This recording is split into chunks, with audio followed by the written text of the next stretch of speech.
The overall beautiful architecture of the surah. In my estimation, the surah can be broken up into 5 distinct parts. The first part, if you remember, were people questioning Judgment Day. عَمَّا يَتَسَاءَلُونَ عَنِ النَّبَإِ الْعَظِيمِ الَّذِي هُمْ فِيهِ مُخْتَلِفُونَ. That passage, right? That's one passage. Then Allah described how this life was created in pairs, and pairs create new life.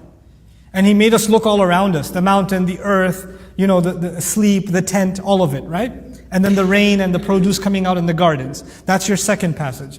The third passage is إِنَّ يَوْمَ الْفَصْلِ كَانَ مِيقَاتًا. The day of separation. That has been an appointed day. When mountains sail.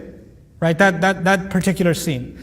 So that's 3 now, right? Let's see if you remember them. What was the first one? Questioning Judgment Day. Second one? Life in pairs, worldly life in pairs. And then the third one? Judgment Day. And then that Judgment Day will lead, there's a continuity, right? They're questioning it. Allah says, why are you questioning it? There's enough evidence all around you. That was second passage.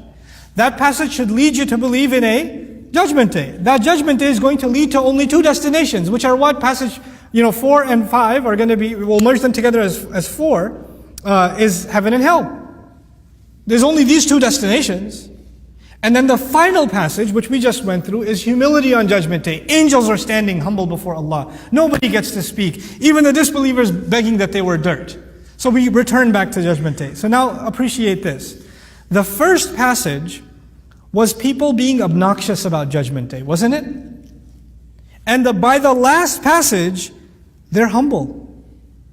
Nobody speaks. لا يملكون منه خطابا يقول الكافر يا ليتني كنت ترابا وَقَالَ صَوَابًا. No more nonsense. No more asking sarcastic questions. Everybody says the right thing. Nobody speaks nonsense anymore. You see how the tables have turned? When Allah said they will know, how well they know when Judgment Day begins. They're humbled. You see the connection between the beginning and the end? Now look at the second thing Allah mentioned. The second thing Allah mentioned was that this life is in pairs. And then by contrast, the next life, the pairs are separated. Either you're in heaven or you're in hell.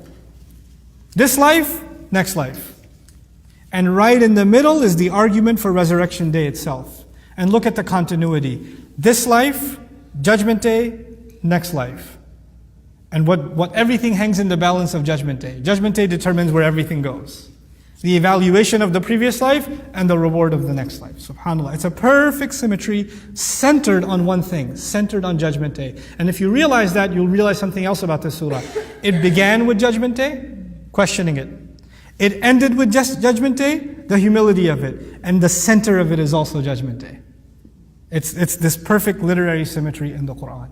May Allah Azza wa Jalla help us appreciate the beauty and the power of His word. Barakallahu li wa lakum fil Qur'an al-Hakim. Wa nafa'ani wa iyyakum bil ayat wa dhikr al-Hakim. Wassalamu alaikum wa rahmatullahi wa barakatuh.